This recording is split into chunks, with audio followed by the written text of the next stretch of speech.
No final do mês de maio, os planos de saúde ficaram, em alguns casos, mais caros para as famílias brasileiras ou, em alguns casos, também para o plano individual. A Agência Nacional de Saúde Suplementar, a ANS, definiu um reajuste anual dos planos que pode ser de, no máximo, 5,11% para alguns casos, algumas situações, e em outros que pode chegar um pouquinho acima dos 6%. A gente vai entender um pouco mais sobre isso daqui a pouco. Mas para completar a informação, o percentual é o menor autorizado pela ANS desde 2021, quando houve um reajuste negativo pelos efeitos da pandemia da Covid-19. A estimativa é de que isso impacte cerca de 7 milhões e 700 mil beneficiários do Brasil. Se a gente pegar isso em porcentagem, 14,5% de quem é usuário de um plano de assistência médica. E o novo teto vale para contratos individuais e familiares firmados a partir de 1º de janeiro de 1999 ou adaptados à Lei dos Planos de Saúde. Mas afinal, o que é a Lei dos Planos de Saúde? Quais são os direitos de quem contrata uma empresa para prestar esse serviço médico? E como ficar atento e atenta se os valores não estão acima desse teto estipulado pela Agência Nacional de Saúde Suplementar? Para a gente entender um pouco mais sobre essas regras e sobre os nossos direitos, temos duas convidadas aqui nos nossos estúdios do Grupo Bandeirantes de Comunicação, as advogadas doutora Paola Mineiro e a doutora Isabela Pérez. Deixa eu começar pegando um bom dia de cada uma para o nosso ouvinte já identificar o tom de voz de vocês também, nossas convidadas. Doutora Paola Mineiro, muito bom dia, é um prazer ouvi-la aqui na Rádio Bandeirantes. Bom dia pessoal que está nos ouvindo, obrigada pela recepção. Doutora Isabela Pérez, muito bom dia, prazer tê-la conosco aqui nos nossos estúdios. Bom dia a todos, é um prazer enorme estar aqui hoje. Doutora Paola, como é que você vê, como é que essa decisão chega com esse teto que a Agência Nacional de Saúde Suplementar coloca, e isso ainda é um motivo de muita dúvida por parte dos usuários de plano de saúde? Até que ponto pode ter esse reajuste na minha conta? Bom, primeiramente é um motivo de muito desgaste emocional e financeiro a questão que versa sobre saúde para as famílias brasileiras. Então, ter um reajuste é uma dificuldade que é encarada pelo financeiro das famílias, mas pelo menos ter exatamente quais serão os parâmetros de reajuste é uma segurança no sentido de compreender até quanto pode receber de aumento nessa mensalidade e a partir de quanto seria abusivo. Então, ao mesmo tempo que é um desgaste emocional e financeiro, é também uma vitória para a segurança das pessoas que estão adoecidas, estão em uma situação de emergência, de urgência médica e que vão saber exatamente como pagar por isso. Doutora Isabela, tem essa mesma linha de raciocínio e as regras não valem exatamente para todos os planos, né? Dependem do tempo de contratação e também se é plano individual ou plano familiar, correto? Correto. É importante avaliar cada contrato, cada tipo de plano de saúde. Então, a regra da ANS para 2026, com o teto de reajuste de 5,11%, só vale para o plano individual ou familiar. Para os planos coletivos por adesão, coletivo, empresarial ou de autogestão, eles não são válidos. Aí é um estabelecimento entre a própria operadora e as empresas. Nath Luquez, estamos conversando com as doutoras Paola Mineiro e Isabela Pérez, advogadas que ajudam a gente a entender sobre essas novas regras de reajuste do plano de saúde. Bom dia para vocês. Doutora Paola, como é que funciona a questão do reajuste por faixa etária? Quais que são esses limites estabelecidos aí pela legislação? Bom, o reajuste por faixa etária, ele é possível, ele não é ilegal. Mas o que nós temos que tomar cuidado é se esse reajuste está sendo abusivo em relação a uma pessoa idosa que já está em uma situação de hipossuficiência, de vulnerabilidade, ou se é um reajuste que está ali dentro dos parâmetros possíveis. Não é possível, por exemplo, que exista uma cobrança em dobro de uma mensalidade, que era, por exemplo, R$200 e que ao cruzar os 60 anos vá para 400, 500, 600 reais. Então, ali a gente já consegue identificar de forma mais objetiva que duplicou, triplicou o valor. fica mais fácil de identificar que é abusivo. Agora, em relação a outros valores menores, que ao final do mês a família abre o boleto e chega um novo valor, 50, 60, 100 reais a mais, a gente vai precisar verificar caso a caso. Analisar, primeiro, qual é o tipo de contrato dessa pessoa, por mais que ela tenha cruzado dos 59 para os 60 anos, e que exista, sim, uma possibilidade de aumento, mas o que este contrato estabelecia, ou foi estabelecido depois, em um outro momento, possibilidade de reajuste, quais foram e assim por diante. Então, caso a caso, vai ser interessante analisar e buscar orientação em relação a isso. Doutora Isabela, então, por exemplo, no caso de uma internação, num tratamento de alto custo, o valor do plano pode aumentar. Isso é legal? Como a doutora Paola falou, a gente precisa avaliar o contrato, mas, em regra, não é autorizado que as operadoras façam esse reajuste de maneira abusiva quando o consumidor precisa, em algum período da vida, utilizar o plano de saúde com maior consecutividade. Então, em regra, não. A gente precisa observar do que se trata aquela cobrança, aquele aumento, enfim, analisar de fato o que está sendo cobrado. Isso, inclusive, é um direito do consumidor, de solicitar para a operadora do que se tratam os reajustes. Por que está vindo aquela cobrança alta naquele determinado mês? É porque é um reajuste por faixa etária? É porque é um reajuste aplicado pela ANS? Ou é simplesmente porque eu estou usando mais o meu plano de saúde, que é o meu direito? Isso não vem geralmente descrito. É direito desse consumidor falar direto com a operadora. Exato, exato. Existe necessariamente um direito de transparência em relação a tudo que os consumidores firmaram um contrato. Então, é necessário sim verificar o boleto, por óbvio, para comparar os últimos meses qual foi o aumento desses valores, mas também é possível sim entrar em contato com a operadora de saúde e pedir exatamente a motivação, a justificativa daquele aumento. E a operadora é obrigada a apresentar todos os dados.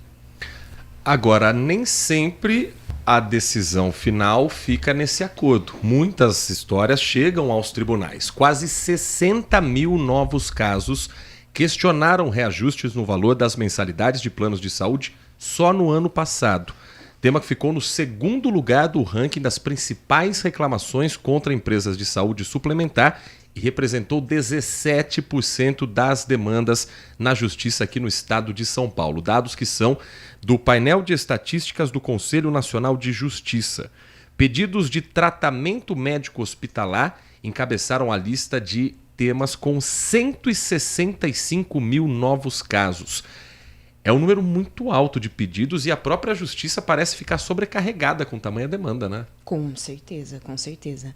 Mas se existe esse número de casos que viram demandas judiciais, é porque existe um número infinitamente maior de pessoas que sofrem com reajuste abusivo, com negativas de tratamento, com negativas de medicamento de alto custo nas operadoras de saúde. Então, é um número crescente e nos 4 anos existe uma perspectiva de crescer ainda mais. Conforme a população recebe de alguma forma a possibilidade de contratar planos de saúde, existe a possibilidade ainda maior dos planos de saúde também aumentarem a sua falha na prestação de serviço, infelizmente. E é aí que as pessoas buscam orientação para saber se esse reajuste é abusivo ou não, se a negativa de cirurgia, de tratamento, de medicamento é lícita ou é ilícita e assim por diante. E normalmente a justiça tem dado causa-ganha para os pacientes, para os clientes, para os planos de saúde. Como é que tem sido a jurisprudência, doutora Isabela? Hoje, felizmente, nós temos dados do Conselho Nacional de Justiça que traz para nós que mais de 90% de chance de êxito existe na justiça quando o consumidor entra com esse processo buscando os seus direitos. E falando especificamente sobre o reajuste, isso é um marco muito considerável, já que o consumidor ele acessa a justiça e pode buscar de forma retroativa tudo aquilo que foi pago a mais para o plano de saúde. Então, dos 3 anos para trás, eu consigo reaver tudo aquilo que eu paguei de forma incorreta para o plano de saúde. Depois de uma demissão sem justa causa, doutora Paola, esse funcionário, ele continua tendo acesso por quanto tempo? Qual é o direito dele de acesso ao plano de saúde depois da demissão? Primeiro, foi ótimo você considerar essa questão, já trazendo que, pessoal, é possível manter o plano de saúde da antiga empresa se for apenas uma dispensa sem justa causa. Pedido de demissão e dispensa com justa causa impossibilita que você mantenha o seu plano de saúde. Agora, respondendo mais objetivamente à questão que você trouxe, depende do tempo que este trabalhador esteve à disposição da empresa. A regra é de 1/3 até mais ou menos 2 anos. Paola, por que mais ou menos? Porque mesmo que acabe o período que aquele trabalhador tinha à disposição, né, da manutenção do seu plano de saúde, se ele estiver com a necessidade, com a saúde comprometida, durante um período de tratamento ou em vias de uma cirurgia, mesmo que esse período tenha acabado de aproximadamente máximo de 2 anos de manter esse plano, ele pode continuar até que receba a alta. Perfeito. Isso vale também, doutora Isabela, para quem está afastado pelo INSS? Isso também vale para quem está afastado pelo INSS. No tempo que você estiver precisando, estiver necessitado desse acesso à saúde, o plano deve permanecer. A gente tem uma lista de quais são os campeões de reclamação no país? Temos. Infelizmente temos. Dentre os planos que estão em alta, assim, com relação ao reajuste que está nas alturas, o ranking disparado é do Bradesco e Sul América hoje. Mas os outros não devem ficar muito atrás, não, né, doutora Não Paola? muito. Não, isso é o ranking disparado de quem está ganhando, mas isso não significa que os outros planos estejam cumprindo aí com as regras estabelecidas pela ANS. E as reclamações, em geral, são as mesmas para todos os planos? Reajuste abusivo, reajuste sem comunicação anterior? Em geral, quais são os campeões de pedidos na justiça? Os campeões são, em primeiro lugar, as negativas dos planos de saúde. Por negativa, entendemos uma negativa de realizar um tratamento com um médico especialista, uma negativa de uma cirurgia, por exemplo, negativa de continuar com um tratamento, por exemplo, que ocorre muito, né, com as famílias que têm crianças com TEA. E aí, eventualmente, a rede descredencia algum profissional. Como que mantém esse tratamento dessa criança com autismo, que necessariamente demanda vínculo com o profissional? Tem também em relação às cirurgias reparadoras, pós-bariátrica, enfim, uma série de questões relacionadas nesse primeiro lugar do ranking de reclamações com essas negativas do convênio médico. Depois, na sequência, temos justamente os reajustes abusivos e, na sequência, outras questões. Cancelamento indevido, descredenciamento de profissionais, ausência de coberturas e assim por diante. Demora para agendamento de consulta, e o que é muito comum que a gente tem visto é a concessão do tratamento de forma parcial. Então, o meu filho tem direito a fazer 7 vezes na semana terapia, mas eu vou conceder só 3 vezes. Isso é considerado uma negativa parcial, que também podemos recorrer à justiça para que o plano estabeleça tudo aquilo que foi indicado pelo médico para a pessoa fazer. Exato, e só complementando, tem um ponto que é muito importante que a gente sempre conversa. Quem vai ditar o seu tratamento é o médico, não é o plano de saúde. O plano de saúde vai seguir exatamente o tratamento que o médico indicou. Quando, infelizmente, a pessoa entra na justiça por conta de um tratamento interrompido ou temporário, o caso ainda está correndo na justiça, infelizmente acontece a situação de morte. Qual é o passo seguinte? Isso pode caber uma indenização também por conta de uma dor, de uma perda irreparável e algo que ficou parado muitas vezes ali por falta, às vezes, de gente para trabalhar ou de boa vontade do plano de saúde para resolver, doutoras? Quando isso acontece, o nosso trabalho ele vai ser direcionado para a construção de provas de que o plano de saúde ou a rede credenciada teve parte da culpa daquela morte. Ou seja, aconteceu porque o plano de saúde foi negligente, foi omisso, enfim. Inclusive no escritório, na semana passada, infelizmente, a gente teve um caso desse, de uma senhora que estava aguardando o home care, teve uma complicação em casa porque o home care ainda não tinha sido concedido e, infelizmente, ela foi para a UTI e não resistiu. Então, nesse caso, a gente busca a indenização para a família pelo dano moral causado àquela família, que foi muito além de um tratamento negado, porque agora vai refletir em toda a família, literalmente. Vocês têm sentido que depois de planos de saúde perderem ações assim como essa, eles se movimentam para tentar evitar que isso se repita? Não, de forma alguma. Infelizmente, é um padrão essa ausência parcial da cobertura ou essa negativa, por quê? É muito triste, mas eu sempre trago isso de exemplo, que é, se de 10 negativas ilegais uma pessoa processar, o plano de saúde está com lucro de 9, certo? Então, financeiramente, compensa para os planos de saúde negarem de forma ilegal eventual tratamento, aumentarem de forma ilegal eventual reajuste, porque o número de pessoas que buscam pelos seus direitos é muito pequeno. Então, no fim, eles lucram com a ilegalidade. Mais ou menos igual a Justiça do Trabalho, né? Se tem irregularidade com 10 funcionários. Se um entrar na justiça, é mais barato pagar esse um do que arrumar a vida dos outros 9, imagina. Exatamente. Nath Luquez, estamos conversando com as doutoras Paola Mineiro e Isabela Pérez, advogadas que estão ajudando a gente a entender um pouco mais sobre a lei de planos de saúde no Brasil. Doutoras, talvez saia um pouco aqui do contexto, mas eu acho de suma importância a gente falar sobre a questão de gravidez, a questão de carência nos planos, como é que funciona a cobertura quando uma mulher que ainda não sabia que estava grávida faz essa portabilidade para um outro plano de saúde, quais que são os direitos dela?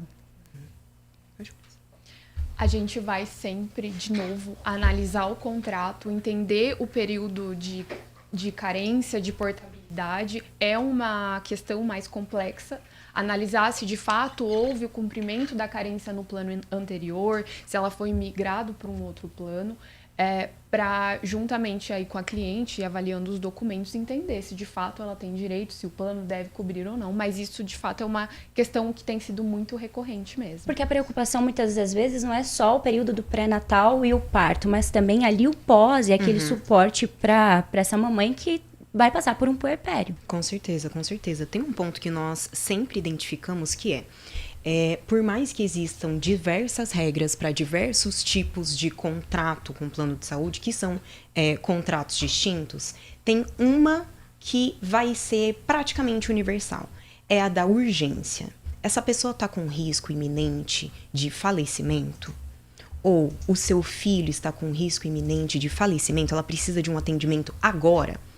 Neste sentido, quando há uma urgência médica, não vai ser aplicado nenhum tipo de carência, porque é vida ou morte. Agora, em relação a tratamentos, forma, local, maneira do parto, acompanhamento anterior ou pós-parto, isso é uma outra situação que não está necessariamente relacionada com a urgência médica. Até mesmo no caso de uma violência ali no obstétrica? Bom, em relação à violência obstétrica, a gente inclusive vai se juntar de diversas outras áreas do direito, seja na trabalhista, caso esse médico credenciado seja, por exemplo, um CLT, em um hospital, ele pode ser responsabilizado. Caso esse profissional que cometeu esse ilícito, né, a violência obstétrica, tenha incorrido também em crime propriamente dito, aí a gente também vai trazer o direito penal e no direito da saúde a gente vai, por óbvio, amparar a vítima dessa violência. Então, enquanto advogadas de pacientes, né, e também de mulheres grávidas, nós vamos verificar, qual foi o ponto de incorreção nesse parto? Foi o grito? Foi o xingo? Ou foi a utilização inadequada de uma ferramenta? Foi impedir um acompanhante? O que aconteceu? E a partir daí, responsabilizar não só o profissional, mas a própria rede que promoveu aquela prestação de serviço médico. Nós conversamos aqui no Manhã Bandeirantes com as advogadas Paola Mineiro e Isabela Pérez, falando um pouco mais sobre as leis de planos de saúde no Brasil. Quem quiser conhecer um pouco mais do trabalho de vocês, como é que localiza as doutoras nas redes sociais, site, como é que a gente pode conhecer um pouco mais do trabalho que vocês têm no dia a dia, doutora? Bom, no Google podem procurar Pérez e Mineiro Advocacia e nas redes sociais eu me encontro como Paola Mineiro ADV.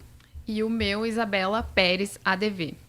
Muito obrigado pela atenção com o nosso ouvinte. Foi um prazer receber vocês duas aqui nos nossos estúdios. Sejam sempre bem-vindas. Obrigada. São 10h51. Daqui a pouco a sua participação